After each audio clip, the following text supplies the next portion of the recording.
Here we go. I'll let you know once we're live. I just got to pull up the YouTubes here and see if it's working. It looks like it's working, everybody. We should have excellent connection. I'm not seeing our faces yet, but I see our faces on the YouTubes. All right. Go ahead, Jerry. Take it away, brother. Introduce what we've got going on today. Yeah. So wait, real quick. Would I be able to see it on the Cultish live stream? Yeah. I'm refreshing it. I'm not seeing it. It should be going. It should be getting there anytime. From my end, it looks like we are live. Okay, cool. Awesome. We're live. We're live. Hello, everyone. So as I would say, welcome back, ladies and gentlemen, to Cultish Entering the Kingdom of the Cults. My name is Jeremiah Roberts, one of the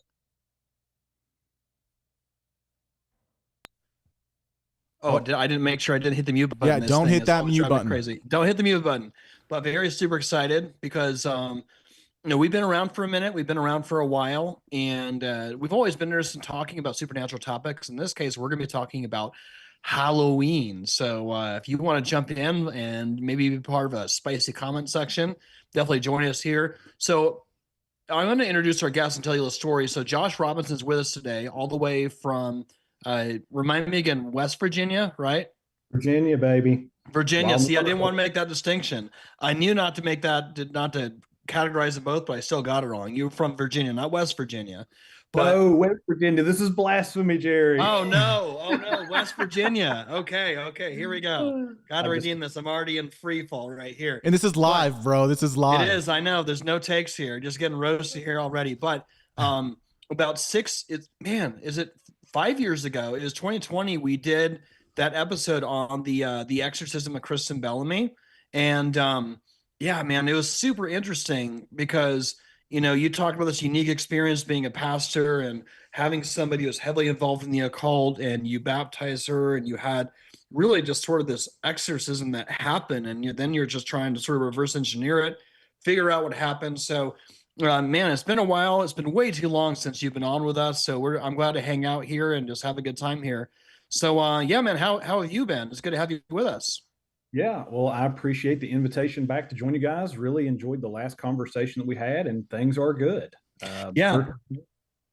Oh yeah, and so what's interesting too, so not only were you on Cultish with us about 5 years ago, it was about 2 years ago that we were on Ali Bastucky, and we had an episode about Halloween. And I just checked that video. It has now almost 150,000 views. And there's always a surge of views around this time because we had a very different take on Halloween. And I think it's possible we could almost give you credit for sort of being a behind the scenes executive producer. If that episode was on IMDb, we probably would have to log you as such because your commentary and the research you had done prior to us, that was very, very helpful. You also gave us some great resources to talk about Halloween. So yeah, man, it was so great. And yeah, I figured we just jump on here to kind of talk about it because this time of year, this is always the question that comes up. People start, talking about, and many times on social media arguing about, okay, what should I do about Halloween? Should I participate? Should I not? Should I quote unquote celebrate it? What does that even mean? Does that mean I can just not dress like something super scary? Or if I participate in any way, does that mean there's going to be demons attaching to me? Everyone always there seems to be a lot of fog in that. So yeah, let me just get your thoughts. What's your kind of take on like why do people get so caught up in that? Why do you think that sometimes this is such an emotionally charged topic? Yeah, well, I think that there's a few things going on with it. I think that to be frank from the beginning, Halloween over at least the past decade that I've been alive has become somewhat darker in some ways. I mean, all it takes is walking into a spirit Halloween somewhere and you find that there's all kinds of dark, creepy, crawly things in there. And it's easy to see that kind of thing and to associate the whole holiday, holy day, however you want to nuance that, with just that kind of darkness. And so I think that that gets people on edge and it gets their guard up. So I can see that, and I'm sympathetic to that. But also, I think that one of the things that people come into it with that frame of reference, right? This is a dark holiday. This is Satan's day. There's a false quote been going around online for years from Anton LaVey saying that he was glad that Christians at least let their children celebrate the devil, one time a year or something along those lines. So, a lot of people have seen that kind of stuff and misinformation. That's not a real quote, by the way, for those of you who don't know. It gets shared every year around this time. And so people see that and they think that they're participating in darkness. So it gets people all riled up. And then they encounter people like me, who say the opposite, who say that actually Halloween in its origins is actually a Christian holiday, and it actually finds its origins with Mother Church. And it actually is rooted in the victory of Jesus Christ over the powers of darkness. And actually, this is a time and a festival of mockery and the celebration of his victory. And so people hear that, and that sounds very foreign to them. And so, it gets people in this interesting predicament. They're like, wow, do I throw away the Jack Chick tracks that I've the Chick tracks that I've heard my entire life that says that, I'm an accidental pagan if I celebrate this? Or do I believe that Mother Church actually has something to do with that? So, that's kind of my take on things. That's a little bit unique. But what I'm really trying to do with a lot of the things that I have written on this over the years, you guys alluded to that on the Allie Beth Stuckey episode. I very much appreciate the shout out with that. What I'm trying to do is help people think about the totality of Jesus Christ being Lord. I'm trying to help Christians apply what it means that Jesus Christ is the Lord over every square inch of creation. I'm doing that in my personal ministry at the church that I pastor, New Haven Church, and also in the writing ministry that I have as well. I've wrote about some of this stuff in my book, Re-Enchanting Time, how Christ's Lordship changes timekeeping, re-enchants timekeeping. And so that's really what I'm trying to do, is help people think about how Jesus Christ is Lord and what that means practically for us, especially in timekeeping. So, yeah, Andrew, what comes to mind? When we did that episode, we did all the research. When you started getting into it, what was kind of your thoughts when you started? Because everyone knows you as a super sleuth. You've been super sleuthing for a while. When we did all that research a while back, like what blew your mind the most?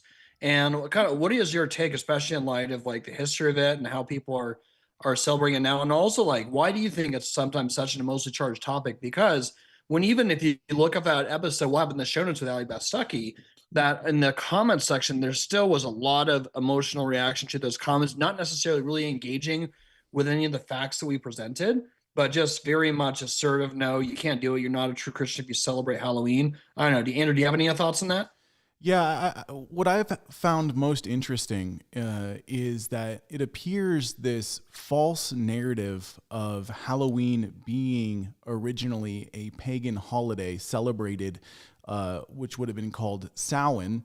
That this narrative was adopted not only by Christians who believed it, but atheists as well, and it just seemed like they both wanted to tag in and jump on a false narrative for something without doing actual research. So when I started looking it up, I mean, the name itself, Halloween, right? When you even do etymology for the name, it's talking about a holy day, right? And this isn't something that typically would be used for druidic reasons or purposes when we think about Samhain, for example. And one thing that actually really helped me, Josh, do you guys still have up the Sword and Staff podcast? Is it still up on podcast catchers? I'm sure that it is. I know that Coleman Barber has kind of taken that over, and he still does things, but I think that the original episodes are still there. Okay, so just a shameless plug of one of the episodes, The Giants and Monsters of Halloween. It's a really good episode that really helped me, and they talk about, you talk about specifically the fairy gods of Ireland and going actually into the historical research that comes about from Ireland and where we even learn about Ireland, how we learn about these things. And what you find, what I would say most importantly, is that Samhain in and of itself and how it was celebrated, we don't necessarily really know the things they even did. But what we do really know from this history is recorded from Christians. I found that to be absolutely fascinating. I don't know. Do you want to talk more about that, Josh? Yeah, sure. So, Samhain comes from, really Irish Gaelic Druidic culture. And one of the fascinating things in the research that, I turned up whenever I was writing about this is that they did not record things the way that, say, the Romans did, or, the surrounding cultures that were that wrote things. They were an oral culture. And basically, the Druids were the kind of the preservers of that culture. And basically, they preserved that by enacting it in ritual and storytelling and that kind of thing. So, as you were saying, a lot of what we know about Samhain, uh, there's not a lot that we actually know about it, especially in terms of ritual practice. A lot of it is stuff that comes from way, way later, centuries later. Some of it is recorded by Christians, and that a lot of it's after the fact, especially. But there was an essay that I wrote, or not that I wrote, but that I read years ago by Stephen Wedgeworth on Halloween, and he actually posits that most of what we know about Samhain has actually been reconstructed in some ways, which is the case with a lot of paganism out there, especially like Norse paganism and things of that nature. A lot of that stuff has been lost to time, and we don't know anything about the real ritual practice. So a lot of it's been reconstructed. But what's happened is a lot of people, especially those who hold to the theory that Halloween comes from Samhain. A lot of them have actually read back into Samhain a lot of Christian narratives and a lot of the Right. Christian ritual practice of the time. So a lot of the stuff that is actually associated with Samhain has never been associated with Samhain. And a lot of that culture has been lost because it was actually an oral culture. And that's the Druids have been gone for a long, long, long time. Right. Because Jesus is king. So Yeah, and that's what's really interesting to me, just thinking about when I did all the initial history research, is that the claim, when you actually look at that argumentation, the only time you really start to see that even articulated was back in the 1980s by way of the Chick tracts. But outside of that, what you really have are pagans who are making that type of argumentation. And one thing, Josh, that you told me too, when it comes to, because you'll see tons of TikTok videos, Mike Jones from Inspiring Philosophy, he's always addresses those videos around this time of year. And what he notices is that a lot of them do make the assertions that the assertions made that Halloween came from Samhain, and therefore Halloween is a satanic holiday that you should not participate in any way, shape, or form, because then they'll quote the scripture that says, "Don't participate in any way, any form of evil in any way, shape, or form." But what's very interesting, and Josh, elaborate on this, because you talked about how when it talks about how pagans articulate their stories and folklore, a lot of what happens, it's basically fan fiction, because we don't really know what exactly like how they wrote talk about that, how it's basically fan fiction. We don't really know that, and how even like their argumentation what sound may have not have been is even flawed. We really don't know. yeah, I mean that's just the reality, and that's something that I've talked about for years now. Especially back in the podcast days, and even in my writing, is that a lot of this stuff is fan fiction in a lot of ways. There are actually pagans out there today, specifically people like Jack Donovan. I don't know if listeners know who that is. He's kind of the leader of what's called the solar idealism movement. But he came from a kind of Norse pagan, kind of background. He wrote a book years ago called The Way of Man, which was a huge book on masculinity. And then later on, he wrote a book on basically solar religion. And one of the things that he specifically writes in there is that a lot of this stuff is reconstructed. It's been lost to time. Specifically like Norse paganism, Gaelic paganism, all of these different types of things. A lot of it has been lost to time because Christianity, whenever it started there in the ancient, Near East, it spread to the corners of the world, and it basically just demolished all of the surrounding paganism. And so, in a lot of ways, whenever I say that it's fanfic, that's what I mean. It's stuff that's recreated. We don't know what the ancient Druids thought. We don't know what the ancient Norse thought. And so basically what a lot of it is these days, and he gets mad, Jack Donovan in particular, whenever you talk about this, a lot of it's LARPing at this point. A lot of it's put like specifically if you see like every year there's like this day where people go to Stonehenge. I think it's during like the solstice or something like that, and they'll throw on like druidic, priestly garments and things like that. Basically what a lot of modern paganism is LARPing in a lot of ways. The totality of Jesus Christ's victory is so comprehensive that it has assigned the old gods and their stories to the dustbin of history. That's how total Jesus Christ's victory is in history. And so that's what I mean whenever I say that it's fanfic and that it's LARPing in a lot of ways. It's so bad that like we don't even know what a lot of these people believe. A lot of the stuff that we get maybe from Roman accounts, who are also pagans, or it's Christians like the Venerable Bede centuries later who, are encountering, remnants of some of these folks and, some of these places that Christendom is expanding. But yeah, so.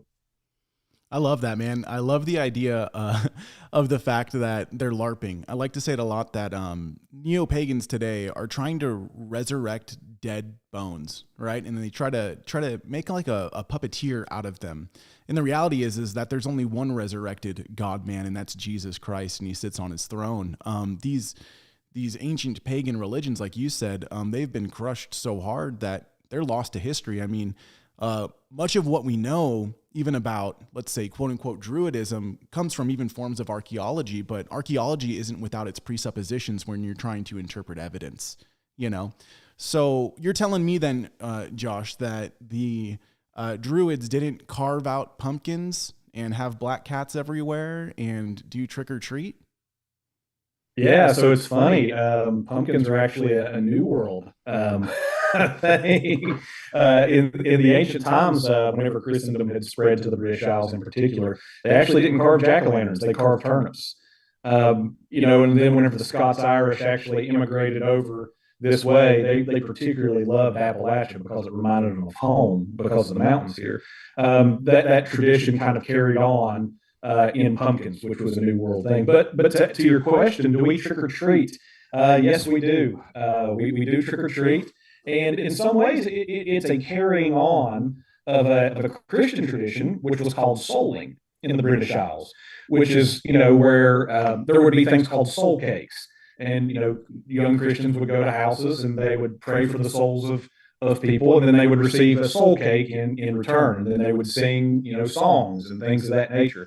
So we do, and we dress up, and we do the whole thing. And here's my contention with that and my conviction with that. This actually, this thing actually is how the pattern of victory actually plays out in flesh. And so I've actually, this is a new argument that I've proposed here recently. This wasn't something you would have found in some of my older stuff. So basically, here's my argument. A lot of Christians look at this and like, oh, you're dressing up and you shouldn't be doing that because you're covering your identity and you're taking on the identity of something else. That's actually not true. The pattern, say the heavenly pattern of victory, which is an idea, the way that it's embodied on earth in matter actually always takes this form. So let's think of it this way. Think of high school homecoming. Okay. I wasn't raised, I wasn't homeschooled. I went to public schools. Don't hold that against me. So my children are homeschooled now, but anyway, so think about high school homecoming. Okay. The pattern of victory is played out in a very non-arbitrary way. So think of homecoming week. What happens during homecoming week? People dress up. You wear costumes. You play games. You participate in a parade, maybe a procession, right? And then, okay, everybody comes together. And whenever the enemy is defeated, everybody wearing these costumes, these jerseys, the mascot wearing the symbol of the school, all run out and shame the enemy, not necessarily in derision, but by celebrating in victory. Okay. Now, here's the thing. Nobody looks at high school homecoming week and says, that's pagan. We shouldn't participate in that. Now, here's the next thing. This same thing plays out that's the local level, let's say. At the national level, that same thing plays out in that way too. Let's think about soldiers coming home from war. Okay. Whenever soldiers come home from war, what are they met with? They're met with a group of people, a lot of them wearing costumes in some ways, red, white, and blue. There's flags. There's symbols like Uncle Sam, right? There's music playing. There's bands. There's processions, taking them through the town, declaring them as heroes. And it's celebrating the victory over whatever the forces that were opposing them were. This is how a victory plays out whenever it's embodied. It's almost carnivalesque in some ways. So we don't look at soldiers coming back from war and the celebration of the defeat of the enemies. We don't look at that and say that it's pagan either. So why do we look at Halloween and the cosmic victory of Jesus Christ and the costume wearing, the mocking of the enemies, right? Why do we look at that and say that it's pagan? We don't do that with the other things. And as Dr. White always likes to say, inconsistency is the mark of a failed argument. This is a failed argument, right? So that's a new argument that I've been thinking about here recently. The way that victory takes form and is embodied on earth is never arbitrary. It always takes this form, and we don't think twice about it, except whenever it comes to Halloween. Yeah. And there's a great book that you referred to me, Josh, that I really enjoyed. And it was really helpful when we did the episode with Ali Bestucky. Some of you probably joined and been fans of the podcast ever since we did that episode because so many people enjoyed it. But what's really interesting is that a lot of, you talk about the syncretism and how over in Europe, you had the carving of turnips, and now we have the carving of pumpkin. So a lot of what happens within Halloween is synchronicity, syncretism of a lot of different cultures. As Americans, a nation of immigrants, you have all these different people moving to the United States. But then in the early 1900s, you have the situation where there's a lot of American towns where there's a bunch of kids and they're just sort of rowdy and reckless, and they're around All Saints Day. They're basically doing pranks and all sorts of mischief. And basically now people start bartering them with candy and treats not to do this mischief, and that's where trick or treat comes from. And so that you really kind of see this sort of syncretistic mishmash of a lot of different things. And this is a cultural American thing that happened. And of course, capitalism took place, and now we have a way to capitalize it, sell candy, sell costumes, stuff like that. How much of the American tradition, the origin, you know, the origins, how much of the American tradition, the origins, is actually congruent with what you're saying are the Christian origins of Halloween? Is there any aspect where it's syncretism, where it's syncretistic, and maybe some of it got lost and became a cultural thing? What are your thoughts on that? Yeah, I think that there are aspects of it that have certainly become enmeshed, let's say, in capitalistic or consumeristic things. So, for example, I mean, we can't deny that costumes have been monetized, and there's a huge, huge market for selling costumes. I mean, Spirit Halloween could not exist if such a thing were not true, right? And then, so that's certainly the case. You know, in some ways, I view this very similar to, say, Christmas. Now, I'm probably going to get in trouble for saying that because people are going to say, "Oh, Christmas is pagan too," but you know, but in some ways, it's very similar to Christmas. So there are things here, say the costume. This is really comes back to you know, medieval Christendom, where there came a time, especially in medieval Europe, where people would put on costumes to mock the enemies of God. Right. So, for example, you know, this is one of the places where the costume of the devil came from, right? And this is usually the image that we all draw to our minds, which is the devil with red horns, and he's red, and he's red tail, right? This comes from that era, and basically what that costume was meant to do was to mock the devil, to reduce him down to an impish red little curly-tailed thing that roams around in some ways. So there are elements of that actually are in the Christian celebration of Halloween. But we also cannot deny at the same time that in some ways these things have also been co-opted as well. And then, you know, some of these things have also gotten way darker as well. You know, like I said at the beginning of the episode, you know, the only thing you have to do is go into a Spirit Halloween. You're going to find Ouija boards. You're going to find all kinds of pentagrams and things like that. So I think that here Christians must be discerning in a lot of ways. Obviously, we don't want to give up the things that are ours and rightfully belong to Christ and to Mother Church. But there are real things out there that we should avoid too, which is taking it too far and, you know, actually, you know, wearing symbols or playing with things that are dangerous. So, you know, I think that that's a nuanced answer, but that's how I would answer the question. That's really good, man. And then what's your take on, like, why did Halloween from your perspective get darker? I mean, I have my take because anybody who is of the opinion not to participate in Halloween in any shape or form, they never use this the Great Pumpkin Charlie Brown as their argument. I'll leave it at that. So what's your take? Because the way we see it is not how it used to be at all. Yeah. So I think that I would give maybe a couple layered answer to this. I think that the consumeristic impulse is one thing. Um, I think that people love darkness and darkness sells. Mm-hmm. Uh, I think that it's tapping in some way. The further that we can tap into human depravity and monetize that, the bigger seller that we have. I mean, Mm-hmm. OnlyFans is an example of that. Right. I Yeah. mean, such a thing could, same thing with this, such a thing could not exist if that were not true. Yeah. So, I think that that's one thing. And then, I think in another ways too, um, culturally, we are in some ways a very sick puppy. Just take a look around. We love the darkness. We love Michael Myers. We love Friday the 13th.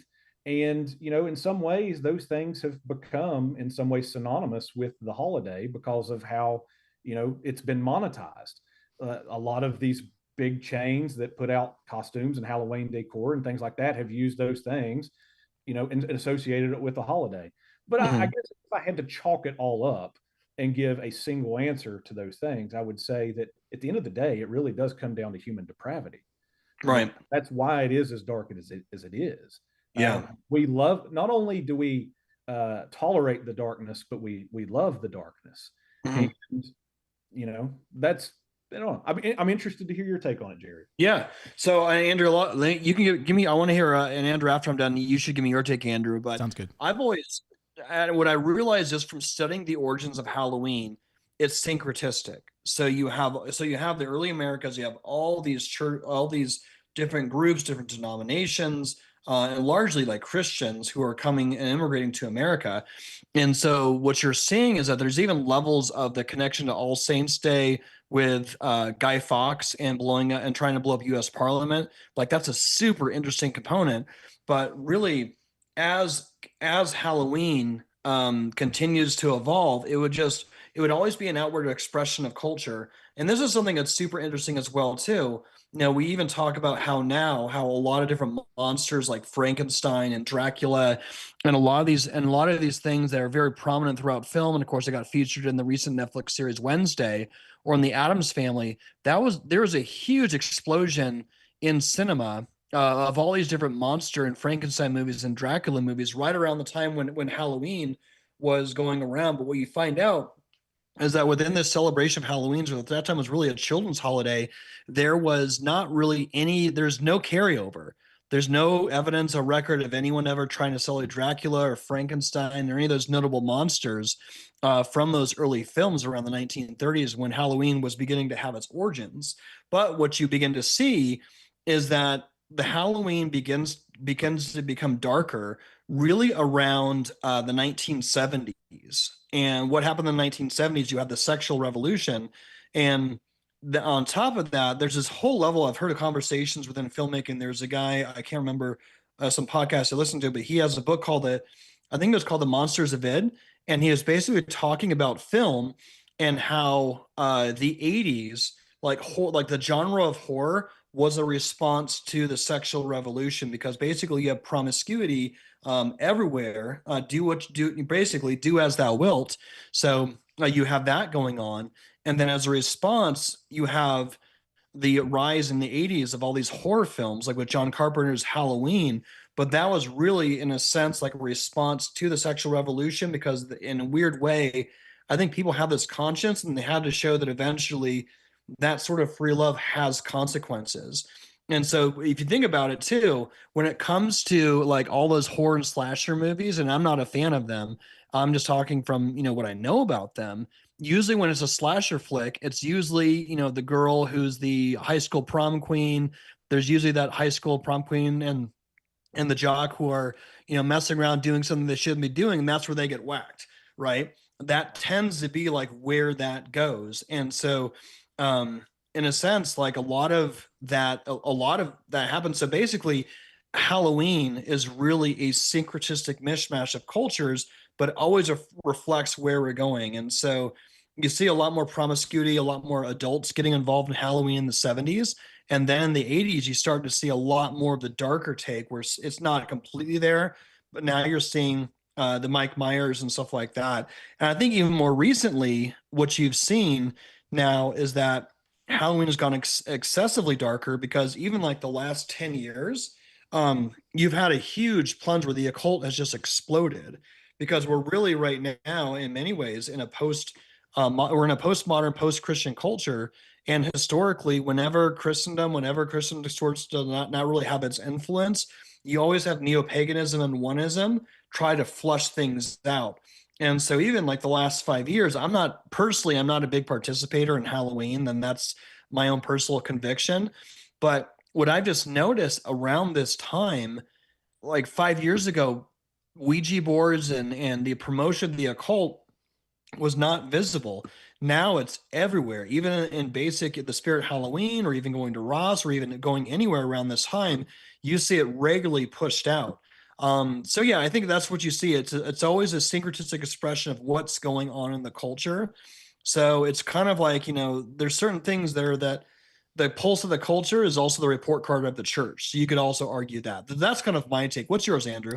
Yeah, I think my take is similar to what you're saying. I think people today view holidays as being ultimately democratic. And when I say ultimately democratic, that the majority gets to decide the consensus of what the holiday is and where it comes from. I think the modern mind is like that. If enough people say it, then it must be true. Right? In terms of the darkness around Halloween, I think it's important to understand the reason why it's getting as dark as it is because when we actually say something is dark, we're referencing something that is wrong and not right in the sense of its darkness, meaning that there's an objective morality. So as Christians, we can say, yes, some things are dark, which also implies that it's not something that's good, right? And I'm not referring to, like Gothic architecture that have gargoyles with their tongue sticking out, mocking the demonic forces that have been overthrown by Christ. I'm referring to dark as in over-sexualized Halloween, dark as in like some just awfully gory things that children are seeing that are just on people's homes, right? That's what I'm referring to. But the culture that we have today, dark doesn't mean anything, right? In terms of the ultimate morality behind the worldview that's propagated, at least in our country. But truly, though, just because people are like that, it doesn't change the substance or core meaning and purpose of what the holiday was, which is what Josh was saying. It was a pattern of a heavenly pattern of victory, and it was a holiday in which its substance belongs to Christ because that's what it was originally about. But since people who, when they worship other gods, what do they always try to do? Romans chapter 1, they exchange the glory of the immortal God for a lie, and then they worship images resembling creatures and creeping things, right? And then they heartily approve of wickedness. So there's the true God, which the Bible states everyone knows who God is, but we suppress that truth in unrighteousness, and we exchange the truth of God for a lie. I think the same thing is happening essentially with Halloween today. The truth is out there. The facts are out there, but they'd rather exchange that truth for the lie, which is the democratic representation of our culture, but it doesn't make it any more true, right, than what the actual holiday is. Does that make sense? It's only a reflection of our fallen nature, just trying to take something that belongs to Christ and say, no, I have the authority to change it and manipulate it, when truly we can do what we want, but we would try in vain because ultimately it's all going to be placed under the feet of Jesus. So that's kind of ultimately how I view Halloween today. And my personal thoughts, at least in terms of biblical convictions, is if you're convicted biblically that you don't want your kids participating or seeing things that are dark, that's on you. You're their parent, right? My main concern is I want people to place their convictions in truth, right? I don't want people to be ignorant to the facts surrounding All Hallows Eve and All Saints Day and the origins of Halloween. Meaning, I don't want Christians to say, well, my conviction is because the holiday has pagan origins. Well, that's false. That's not true. Our God is a God of truth. Therefore, our convictions, if they're coming from the Spirit of God, would reflect true history. So, meaning that your conviction probably isn't necessarily a conviction bounded in reality or biblical truth. Therefore, your convictions ought to come from something that is true. Does that make sense what I'm trying to explain there, Josh? Yeah, no, that's very, very close to what my conviction on is as well. I said it whenever you asked me the question on this, or when Jerry asked me the question. In a lot of ways, I think that what's happened to Halloween is a lot of what's happened to Christmas in some ways. Darkness always takes what is true and tries to twist it and turn it into something that it's not. That's what it does. It is not a creative force in the world. Darkness cannot create, and so what it does, since it cannot create, is it twists. I mean, this is very much embedded in Tolkien's The Lord of the Rings, right? Whenever Sauron and Morgoth, they can't create, so what they do is they take elves and then they twist them and they turn them into orcs, right? It's very much the same kind of idea here. And whenever I was talking about Christmas, that's kind of what I was talking about there as well. Is taking it again and turning it into this consumeristic holiday. And there's absolutely nothing wrong with giving your family gifts, giving your children gifts, things of that nature. By doing that, you're participating in the Magi coming and giving gifts to Christ. It's a participation in that same kind of pattern.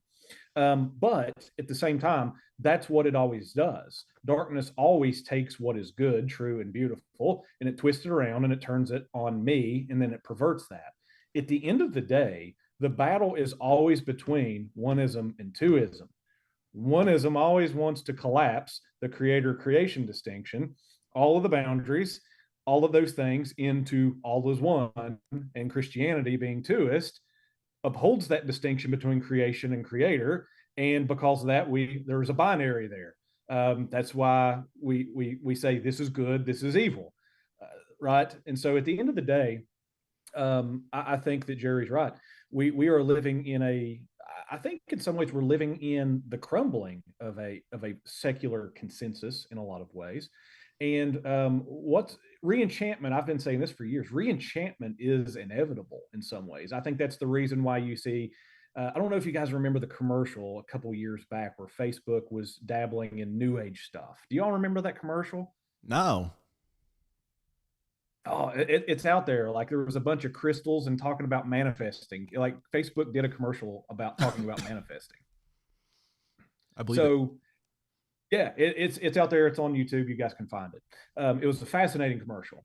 But the reason why tech companies like Facebook is talking about manifesting and putting commercials out there about it, and the reason why a lot of things are the way that they are, why there's a resurgence in neo-paganism right now, is because people need they realize that they can no longer live in a world where there is no meaning. Right? Nihilism does not work. Meaninglessness does not work. Right. And so basically, the only options that you have are oneism, which is paganism, or twoism, which is Christianity. And so, my personal take, and I've said this for at least 5 years now, I suspect that we're going to see things that we haven't seen in centuries. I suspect that when neo-paganism returns and its fullness, and have to finally do the duel with it here with the dragon, we're going to see things that we've not seen in centuries. We're going to see a lot of things, and so that's what I think. Yeah, and you've already brought up Lord of the Rings once. So if I can bring it back to you, this is the part where Theoden says, "I will not risk open war." Then you say, "Open war is upon you, whether you like it or not." Exactly right. Yep. Hey, let me ask you this too, because Heather asked a great question too. And she was asking too, since Halloween has gotten so much darker, how can Christians justify participating in Halloween? I want to maybe use another example or parallel. So Stranger Things. This is the big show that has really been interesting, and it's had a huge following. The series finale is this fall or this winter, around Christmas time. But that show is very, very dark, but it speaks to a lot of elements that are true about the upside down world. So like maybe use it as an example, like, because in a sense, we're talking about these are what you're seeing ultimately within Halloween. You're looking at external physical material expressions of what's going on in the material world.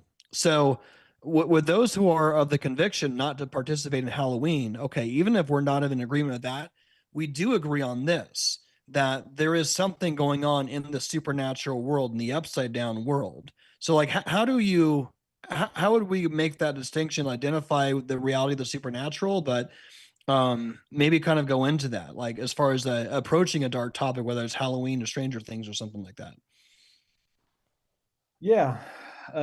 So here's how I would answer the question and how I would approach it. Um, you know, so I have the conviction that Jesus Christ is Lord. So basically, what does it mean that Jesus Christ is Lord? It means that he's in charge. It means that he's the king. It means that Abraham Kuyper said it this way: there is not a single square inch of creation that does not belong to him.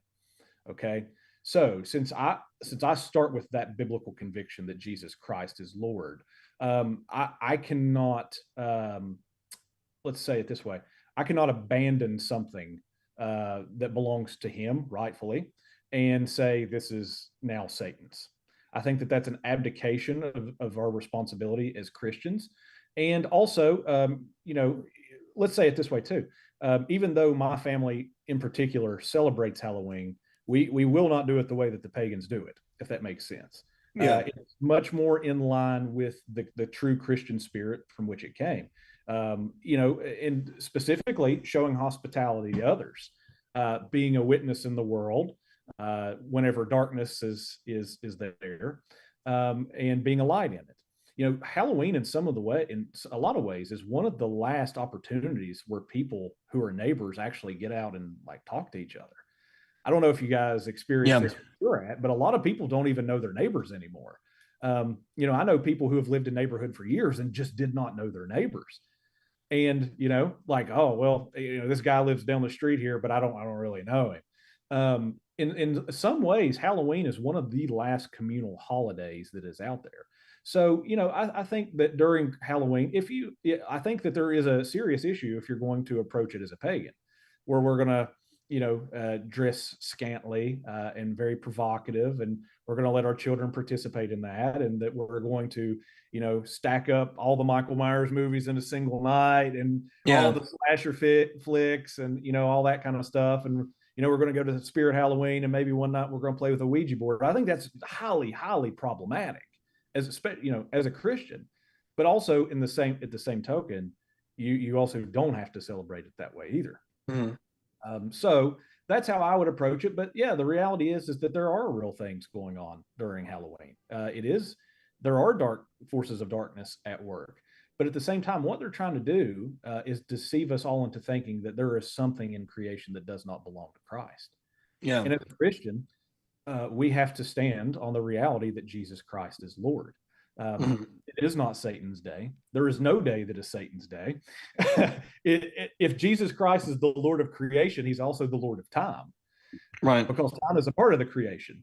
So that's how Yeah. And I was going to give commentary on a comment, Andrew. How about Josh, I appreciate you saying that. So Salem South, they've been active in the comment section. Appreciate you participating, Salem, wherever you're from.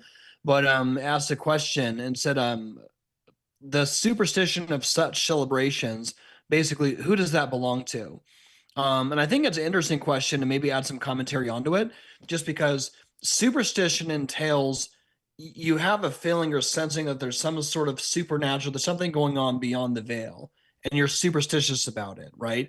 So that's essentially what it is. But as Christians, we wouldn't be superstitious because we know the origins, we know the author. He's revealed himself in it, not only in his word, but through the work and person of Jesus Christ.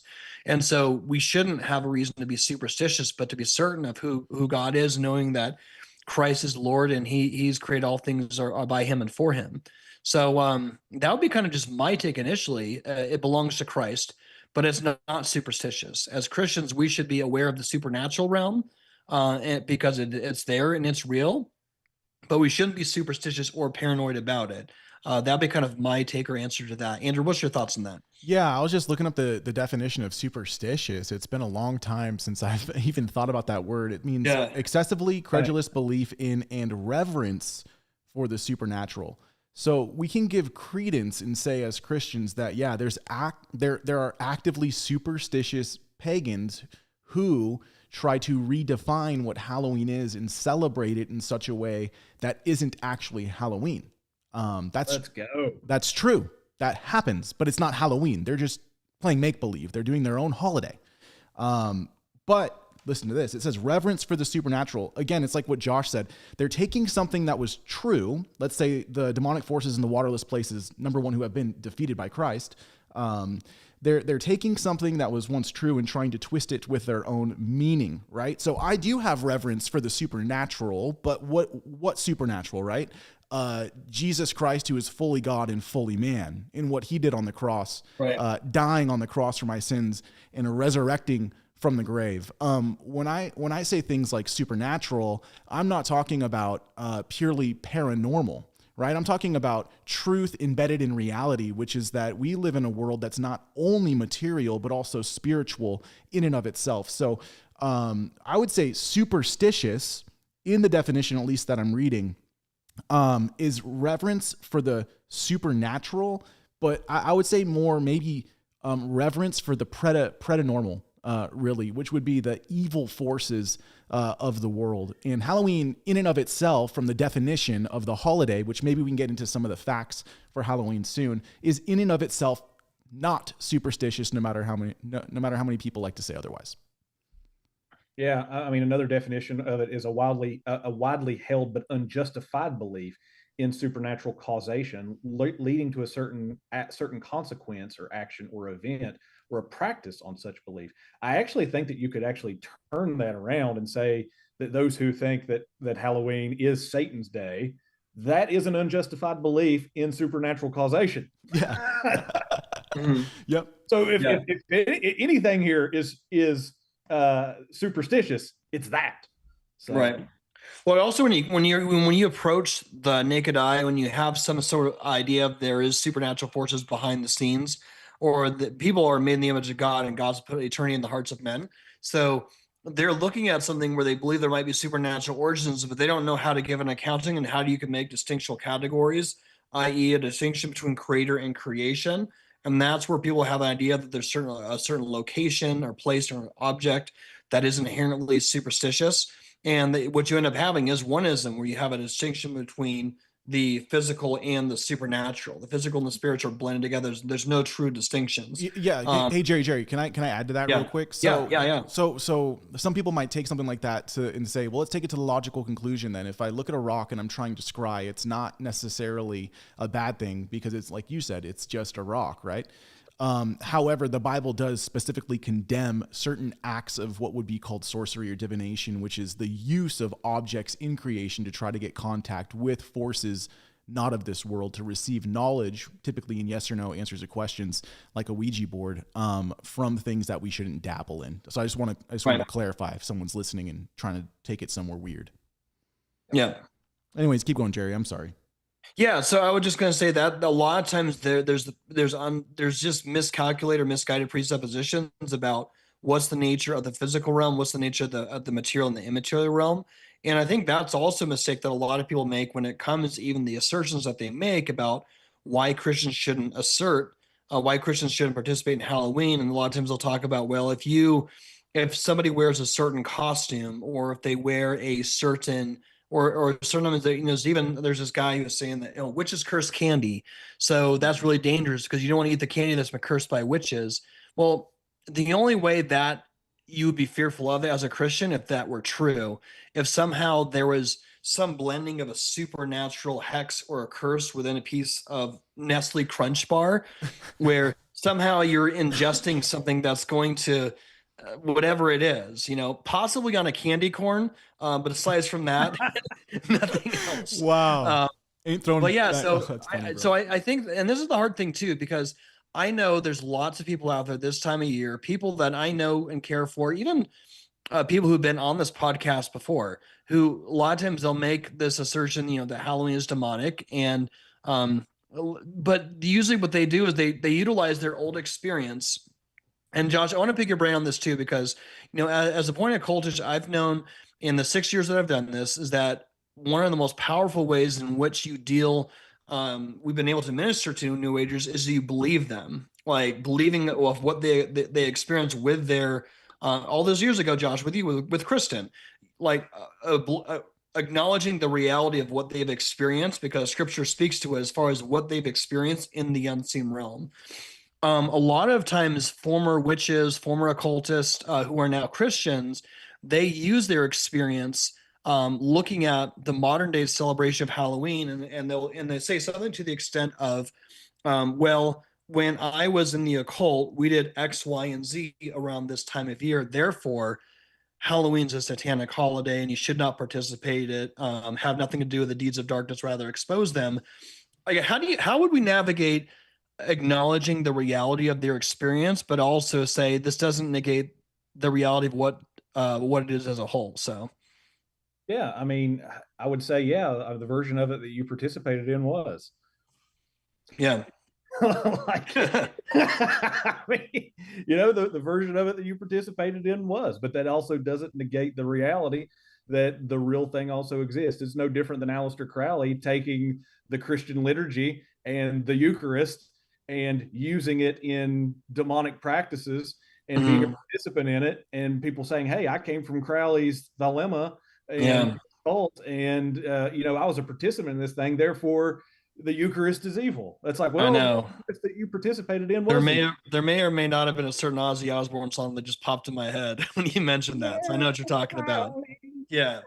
But here's the funny thing, like even now we're talking about, as Christians, like we can talk about Aleister Crowley and Anton LaVey, but almost in a joking fashion, or Ozzy, like these songs, because we know that Christ is victorious. So like we shouldn't look at people who decided they wanted to invert things or to do a black mass and somehow be fearful and paranoid about it. Like understanding, okay, these are people who have a twisted worldview, but ultimately they need to know Jesus Christ, and that's the solution to it, not being super paranoid about it, I guess I would say. Yeah, no, 100%. And I have found, especially since the last podcast that we've done together, and Dark Holler, the docuseries that kind of came out of that. Yeah. I have had an innumerable amount of people reach out to me since then. Yeah. People who have been caught up in the occult, people who are dealing with things, who just don't know how to process it. I mean, I have emails in my inbox literally right now that I've been talking to the past 2 days, or responding to the past 2 days, because they think that somebody in their family is being demonically oppressed. So anyway, my point with that was saying that one of the best things that you can do with folks who experience this stuff is say, hey, there is some truth to what you experienced. I have no doubts that you have experienced something dark, and that you did participate in the powers and the principalities, right? And that you have an experience of that I don't.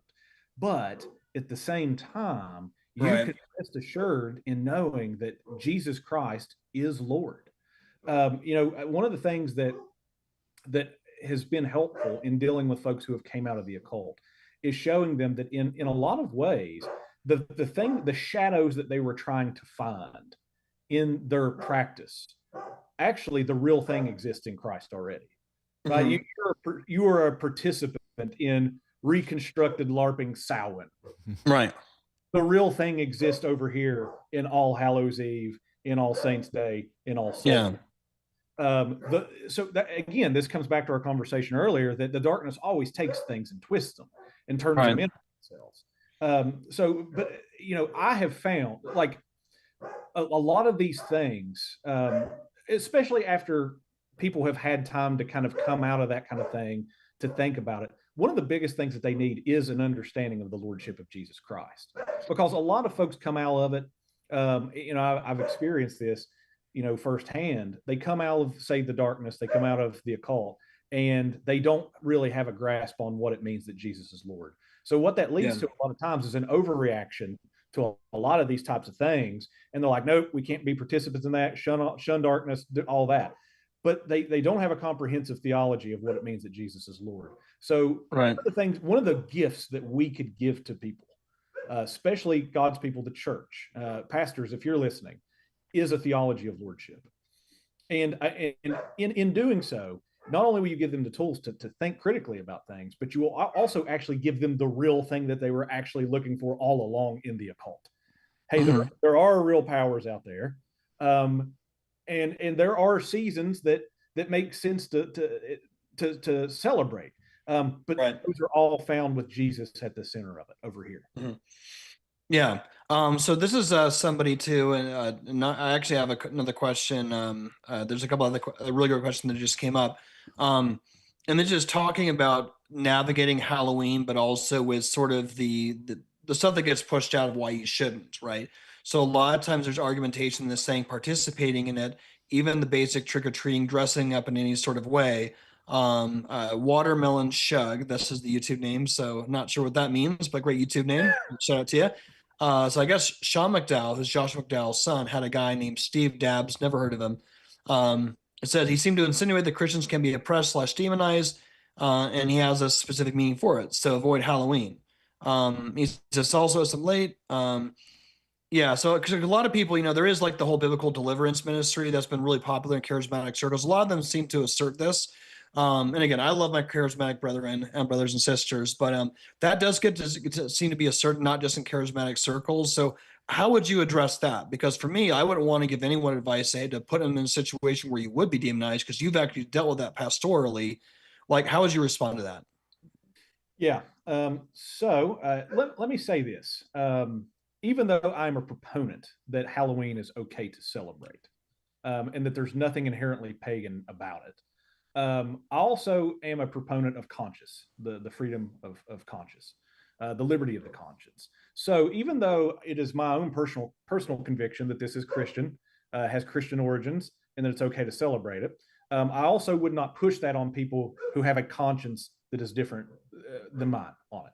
And I think this is grounded in the Apostle Paul, specifically in 1 Corinthians chapter 8.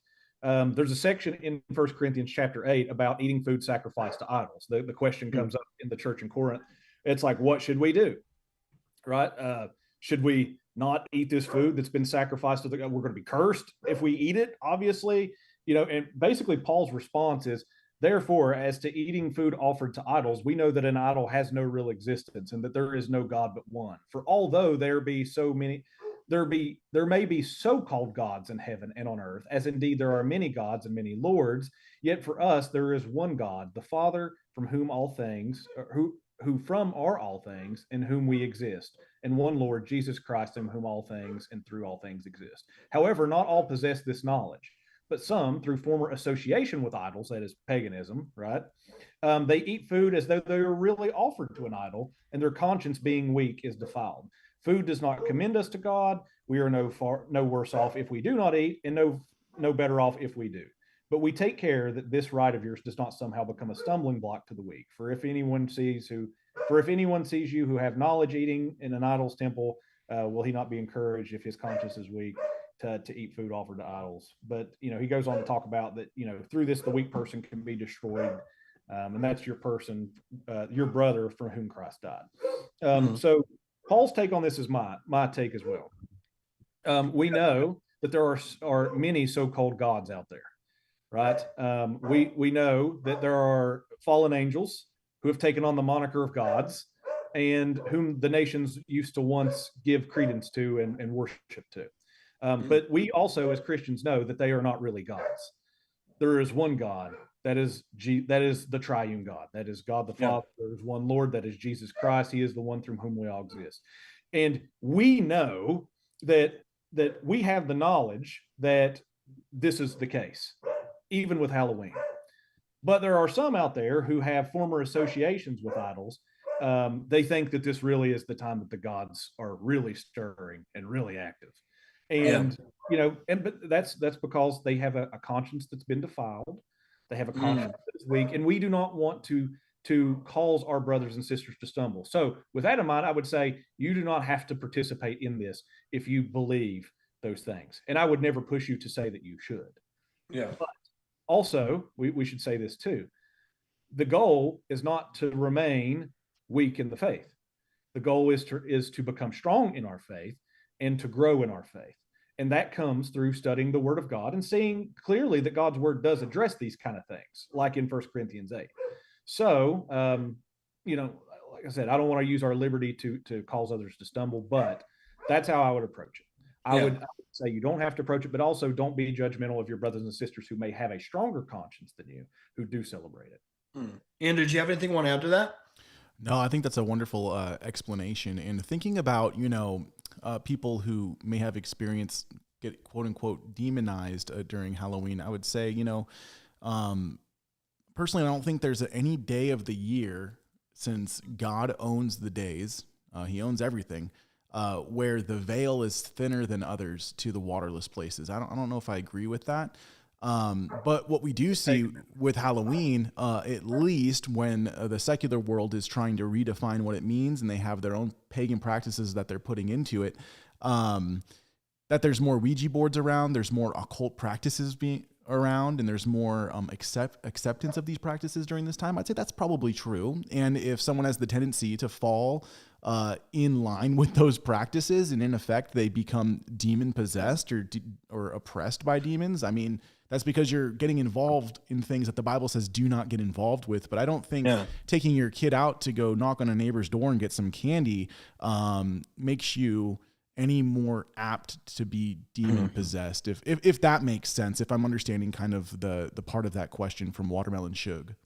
Yeah, definitely. And I would even say this, is that when it comes to even like all the time we've been in here and talking about on cultish, whenever we talked about the occult and the supernatural, is that a big thing that gets emphasized and a lot of times overemphasized is the consequences of the fact of when you do participate in occult, and this is a reality, particularly abominable practices, is that it does open up portals, it does open up dimensions in which demons can you can give yourself over to power, where demons can oppress you or be in a situation to where that you're sort of getting power. You think you have power, especially if you're involved in the occult, but eventually it turns on you.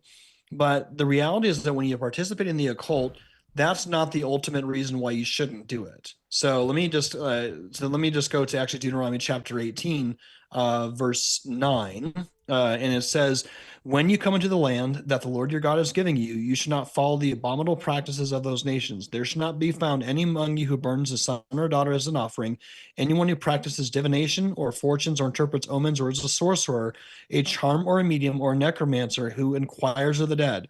For whoever does these things is an abomination to the Lord."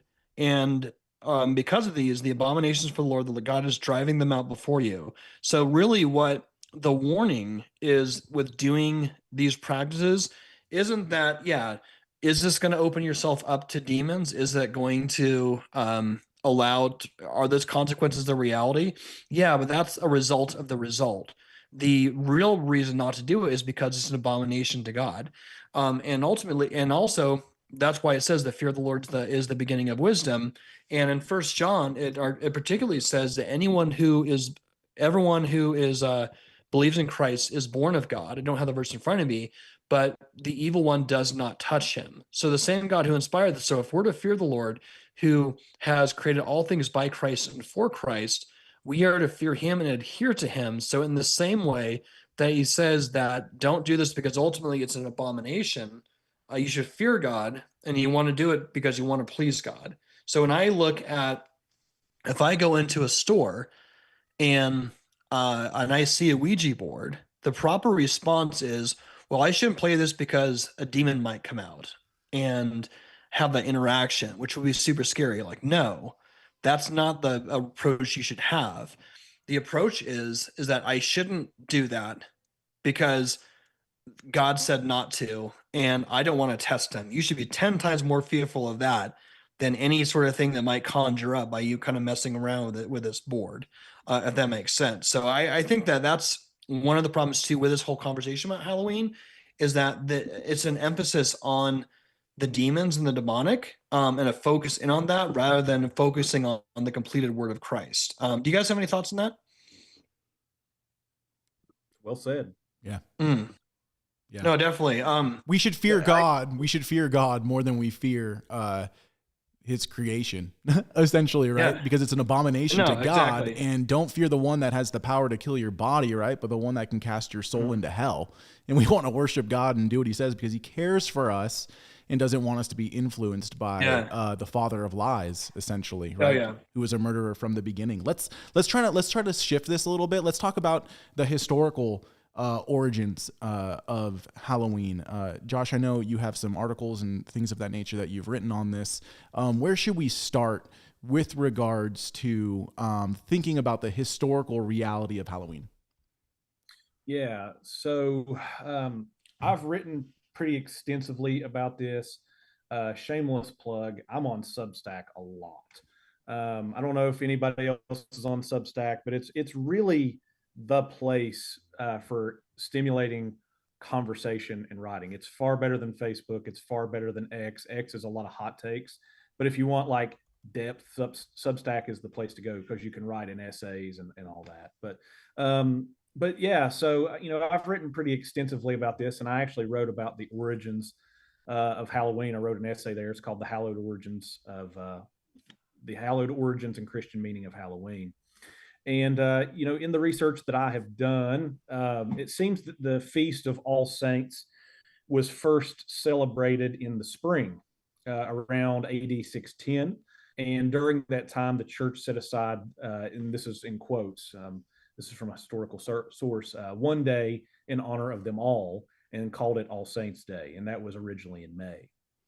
Centuries later, the festival was moved to November the 1st, and that's reportedly by Pope Gregory III in the 8th century. And it was actually to coincide with the dedication of a chapel in Rome that was dedicated to all the saints. So, there was a lot of folks out there who actually think that it was to combat Samhain practices as Christendom was moving into Gaelic lands. But it appears that it actually isn't because of that. It's actually because there was a dedication of a chapel at this time of the year in Rome, not actually in that part of the world. And so by around AD 835, November 1st was made universally the observed date. And so, there have been scholars conjecture over time, that the church did this to subsume, the Celtic harvest festival, Samhain. But whenever you actually look at the records, that actually doesn't seem to be the case. Now, possibly they did it to possibly as a secondary cause to maybe subvert it, but the primary cause was actually the dedication of a temple around this time of year in Rome that was actually dedicated to the saints. So that's kind of the origin. It actually kind of arises separate from this. It actually, as we talked about, happened in the spring and then later was moved to the fall because of the dedication of the chapel. So that's kind of the origins of it. And then later on throughout history, all these other things that we've been talking about, trick or treat and souling and costumes and all of those types of things kind of end up getting added on as additional layers, you could say, to this celebration. Yeah. Hey, Josh, real quick, what is your Substack? And in case anyone wants to check it out. Sure. Yeah. You can find it. The link to it is joshrobinson.substack.com. The publication is actually called The Narnian, which is obviously a play on, C.S. Lewis. There's a lot of Lewis and Tolkien stuff that gets quoted there. I've actually found them to be pretty helpful guides in thinking about a lot of this type of stuff. This idea of Christian reenchantment, thinking about the world in a different way. Obviously, that doesn't mean I agree with them on everything, but it's called, the publication is called The Narnian. Yeah. Okay. Awesome, man. Thank you. Here's another good question. This has always been in the back of my mind too.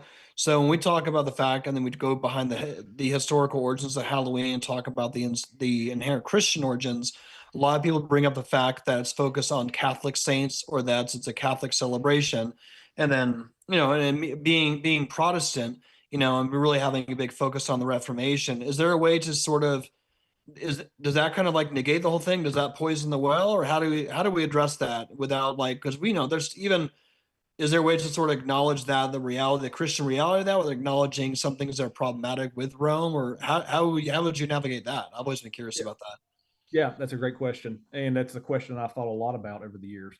So there are some things, especially in the medieval era, where I think that they get some things wrong about this holy day, particularly All Souls Day, where they begin to pray for the souls of those who are in purgatory. Obviously, as a Protestant, and you guys are Protestant as well. We're Reformed, so we're on the other side of the Tiber Yeah. there. Yeah. Obviously we don't believe in purgatory. There is no reason for purgatory to exist because Jesus Christ has offered up a once for all sacrifice, right? There is no need for there to be a continual purgation of sin. So there's in Protestant theology and thought, there's no need for such a thing. So I do think that something like that is unhelpful. But we also have to admit, too, that that is a medieval addition to the original day. I think that the original conception of such a thing is Protestant friendly, which is, Mhm. Halloween is the evening before All Saints, and that is the time when we remember the saints, the great cloud of witnesses, those who went before us, and then All Souls is also tied to perhaps your family who died in Christ, and then perhaps even the martyrs of the church and those who died in Christ that we don't even know about, Mm. like those who are not named among, say, Like a Tomb of the Unknown Soldier. right, exactly, a tomb of the unknown soldier. That's a perfect example. And so I think that those things can be reconciled. And let me also add this in as well. I am not Roman Catholic, um, in no danger of ever becoming Roman Catholic. um, but also, we have to admit that Rome does not, just because they're Roman Catholic, does not mean that they get everything wrong. Right. Obviously, they have the Trinity. We, as Protestants, we even confess three of the same creeds, right? The Apostles' Creed, the Nicene Creed, and the definition of Chalcedon. Even Eastern Orthodoxy confesses those three creeds as well. So we do have to admit, even though we have major disagreements on justification by faith alone, purgatory, Mariology, things of those the primacy of the Pope, sola scriptura, those types of things, we also have to admit that there are some things that are good, true, and beautiful in that particular place, and we don't have to necessarily reject everything. Here's my particular take on this. There's a confession that comes out during the time of the Reformation that talks about that if something is an unbiblical tradition, we have every reason to reject that flat outright on its face. But if something Right. is not an anti-biblical tradition, then we also shouldn't be as hesitant to accept that as well. That comes from the 39 Articles of Religion. That's an Anglican confession that came out during the time of the Reformation. Uh, Mhm. so that's my particular take on it. I think that as long as something is in line biblically, there's no reason to not accept it.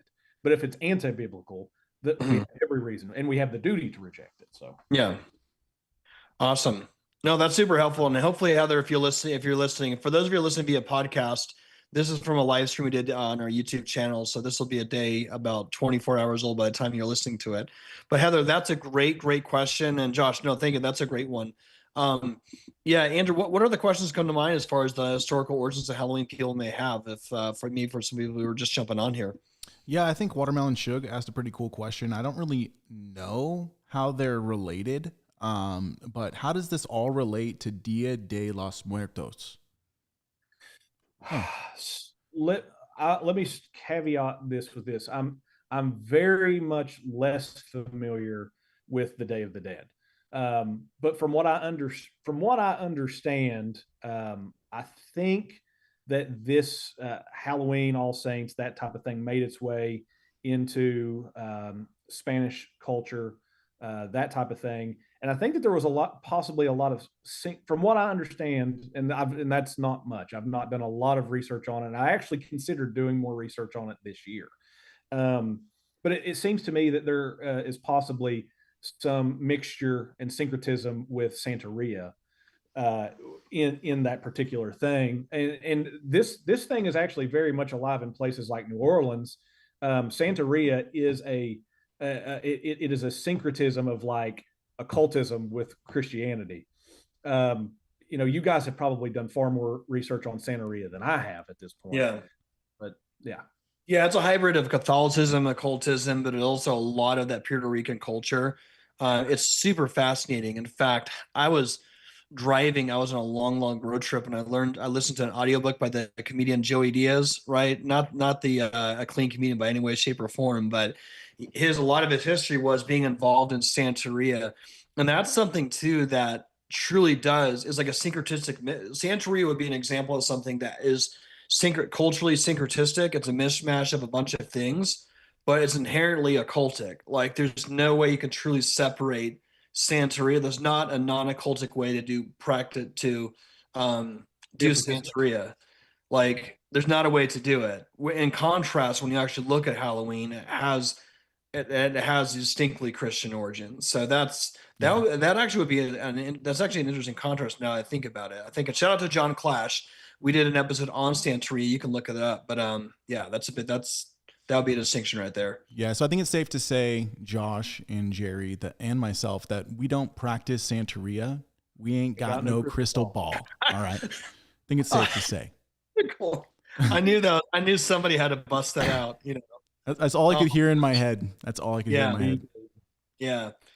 Let me ask you this. When it comes to, we're talking about the historical origins, but a lot of people are wondering too, like, what about now? What about now? Right. So Josh, you said how, you're not going to be celebrating by binging a bunch of slasher flicks or, not going to be doing a bunch of seances or whatnot. What's this Friday going to look like for you? It's on 31st is on Friday, right? Yeah. Okay. So what does that practically speaking? You're in a neighborhood. I'm sure you got a relationship with your neighbors. I've seen, photos of you like dressing up with your kids and stuff. Like that seems to be kind of like what people do. Like, how are you going to, what are your plans on the 31st? Like, how are you going to do it, but maybe do it in a distinctly Christian way? Yeah. So, we don't do the whole scary costume thing. We don't dress up like devils and, those types of things. Usually it's kind of funny. It's probably the most Catholic that I look all year because I'll wear a clerical collar during Halloween and go around the neighborhood. Yeah. So I dress up that way, which is an awesome opportunity to talk to people and pray and kind of thing. But we'll have some costumes. We'll go around with a group of our friends. We do it every single year, and there's an older neighborhood in our town. It's like a subdivision. They give great candy. That's why we go there every year. There you go. No witches there, as far as we know. And so we'll go there. We'll trick or treat, and usually we'll come back. We'll carve pumpkins. During this time too, it's a great time to visit a graveyard, not for occultic purposes, but to simply remember your loved ones who died in Christ. It's a beautiful time to decorate a grave with flowers and things of that sort. Also, it's a great time to read, the novel of a Christian, or a biography or an autobiography about a Christian. That's one of the things that we do with our kids is during this time of year, we'll maybe tell them some stories about Christians who came before them. So we're already beginning to shape their imagination in some ways to associate this time of year with those things, right? And then also to become participants in that. It's a way to honor those who came before us. So yeah, I mean, honestly, it's kind of boring. Like we're not out watching we're not playing with Ouija boards. We're just doing pretty normal Christian stuff, and that's pretty much the extent.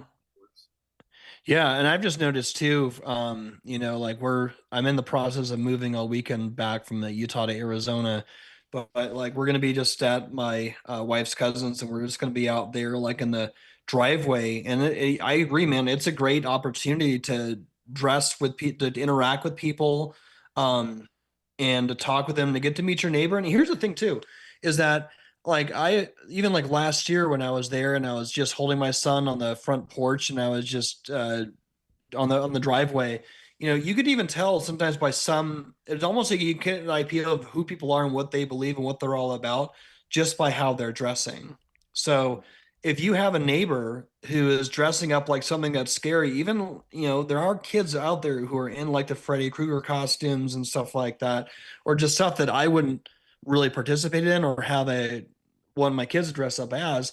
But it kind of gives me an idea, you know what? They probably aren't Christians. This is actually an opportunity to maybe have a closer relationship to them.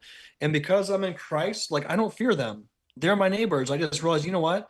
They probably need me to say smile and say hello and say, hey, how are you? And just like if a chance, maybe that can turn into a relationship where I can kind of get to know them and their family, So like I think like having like a holistic worldview and also just having a balanced view, it allows you to approach something without being completely paranoid and fear-based, rather than trying to kind of board up the houses and we got to all buckle down while everyone else, is doing all this crazy demon stuff. So I think that's been very helpful for me. I've seen that's one of the biggest ways practically that can work out.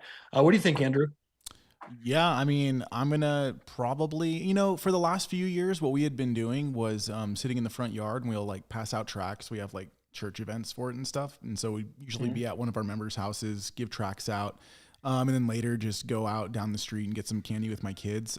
Probably this year, I'll just be going out to get some candy with my kids. I think my daughter's gonna be she's gonna be a mushroom because her outfit came in from Temu.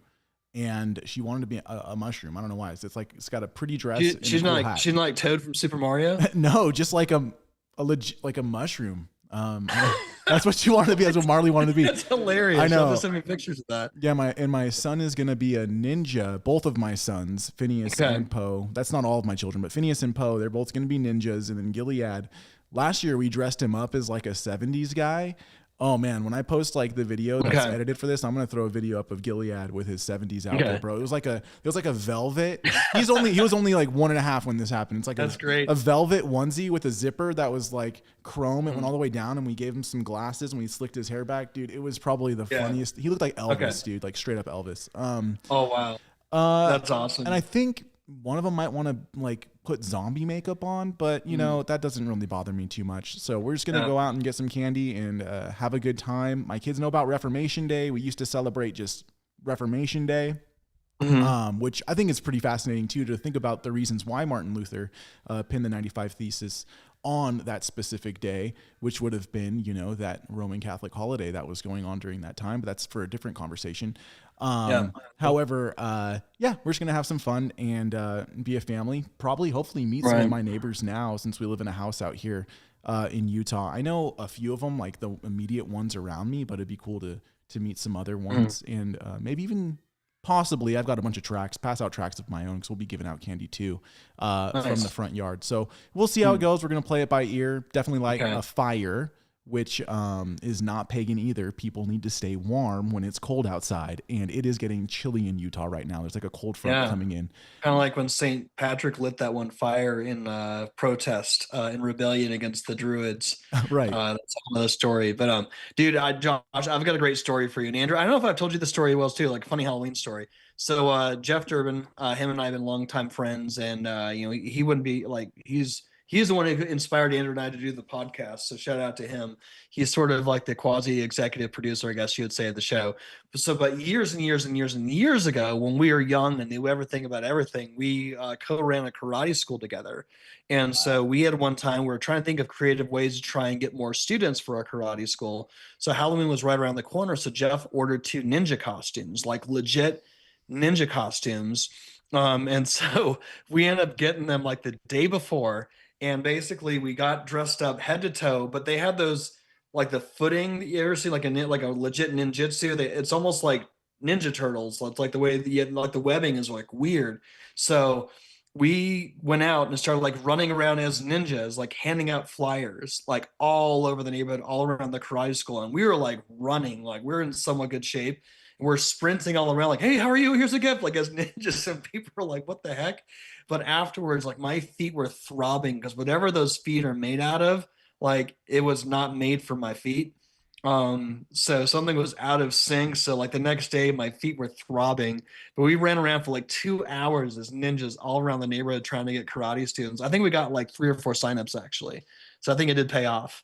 But yeah, imagine like Jeff and I, Durbin and I, from 20 years younger, just running around neighborhood dressed up as ninjas, handing out flyers, joining our karate school. So, oh man, that was forever ago. That's awesome, man. That's awesome, man. I think Oh, man. I think it's been a wonderful conversation, guys. I know I have not eaten dinner yet. I am like super hungry right now. Oh, dude, you're gonna get lightheaded. Yeah, and I've got lights in my eyes too. So I don't know. Yeah. What are you thinking? Now, Josh, this has been really good. I appreciate it. Let me just check and see if there's any last. Did we get all the questions answered that people had? Yeah, pretty much. Okay. No, Josh, this has been a blast. Do you have any thoughts for anyone as we kind of wrap up here? Because maybe someone's still what should I really do? You haven't told me. Yes, don't do it. No, don't. Yes, do it. Don't do it. I don't know. Do you have any last thoughts or anything? Yeah, sure. Use discernment. I mean, at the end of the day, as I've said, this really does come down to a liberty of conscience issue. Even though I'm of the opinion that it's okay to celebrate, and I love it. I love to. It's my one of my favorite times of the year, because I just get to just flat out say it, like, Jesus Christ is Lord. Yep. I mean, obviously I say it all the time. I'm a pastor, so I say it every single Sunday. But it's one of those times where it's just, for whatever reason, controversial to just say it. And so, use discernment. Obviously, don't be dabbling in things you don't need to be dabbling in. You could put that on a t-shirt. But yeah, it's okay to celebrate it. Celebrate that Christ is Lord, and just be like the rest of us older fellas now who are just doing vanilla things with our families. Yeah. Like Christian things. I mean, it's up to you, really. I mean, if your conscience is wounded by it, and it's been defiled by participating in darkness, then obviously I'm not going to encourage you to do it. But if you're somebody who's like the rest of us, you're going to go get some candy and maybe stand by a fire and enjoy each other's company. Yeah. So that's awesome. My take. Love it. Well, man, this has been a blast. We let's have you on again soon. Let's just not wait 5.5 years until the last time. So we'll have you on again soon. Sounds great. Well, I appreciate you guys. Might be back, and look forward to it. Awesome. Well, appreciate you. And for you guys listening in, if you listen to the podcast, this was a live stream we did. Let us know what you thought of the episode, or go to our YouTube channel, leave us a comment, and we'll talk to you all next time on the latest episode of Cultish /Live